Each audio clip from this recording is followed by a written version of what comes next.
Dear makers of Life in a Day, I wish to voice some issues I have with your concept of a user-generated film. As I understand it, the idea is to have people from all around the world submit YouTube-style clips of themselves involved in whatever activity they happen to be involved in on a particular day, which you will then edit together into a feature-length film to be shown in cinemas and on YouTube. As I see it, this could be interpreted in one of two ways. At best, this could be seen as a misguided attempt to bring the exciting collaborative nature of YouTube to the world of film. The problem is, of course, that YouTube is one medium, and cinema is a totally different medium. The beauty of YouTube and websites like it is that one can surf around for as much or as little time as one chooses. There is no narrative to it other than that which the viewer creates. On top of that, it's an interactive experience rather than a passive one. While watching a video, a user can be engaging in dialogue with the creator of the video or other users through the use of text comments, or by making a video of their own. In return for this incredible interactivity, people are willing to put up with low quality and poor technique. Watching a film, though, is a passive experience. The viewer does not engage in any active dialogue with a film, but instead expects to be transported into the world presented on screen. For this to work effectively, two things are essential. Good quality. This refers to every aspect of the film, such as writing, acting, sound, visuals, directorial technique, etc., and an engaging, interesting narrative. I know there are people who would argue that those two things are not always essential, but to them I answer that films which don't fulfill these two requirements and are still considered good tend to be art house films, which are not viewed in the same way as more mainstream entertainment films, but more like one might view a painting. Regardless, my point remains, as this is still more or less a passive experience. Now, it is possible to adapt the feeling of one medium, like YouTube, into another medium, like film.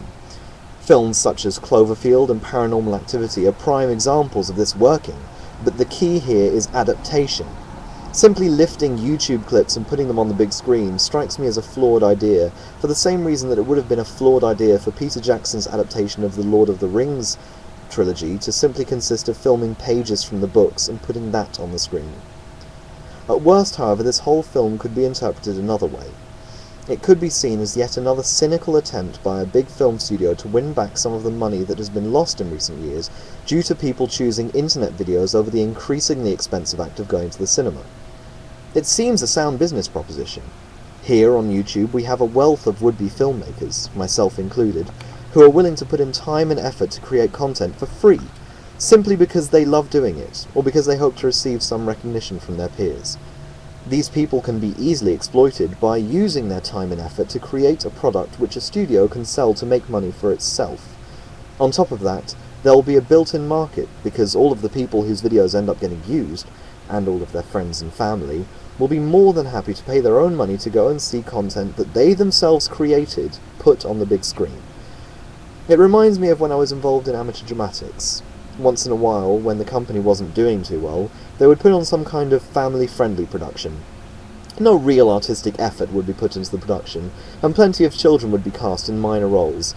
This meant that, with a fairly minimal effort, the producers could guarantee a good return, as they knew the families of children on stage would pay just about any price to see their precious ones perform. I sincerely hope that this is not the true reason this film is being made, though I suspect it may be. Now that I have voiced my concerns, let me say that I am prepared to be proved wrong. Yours in anticipation, Chris Reedy. P.S. Dear Ridley Scott, seriously? You're going to make 2 prequels to Alien? Why? You don't need the money. Alien was never your film to begin with. It was someone else's film which you were called in to direct. As a fan of all 4 Alien films, yes, I said all 4, one of the things that always appealed to me was that each film had a different, and not very well known, director, meaning each film had its own distinct style. For the franchise to revert back to you after more than 3 decades seems perversely conservative and safe for a franchise whose appeal has always been its edginess and its ability to shock. Please reconsider.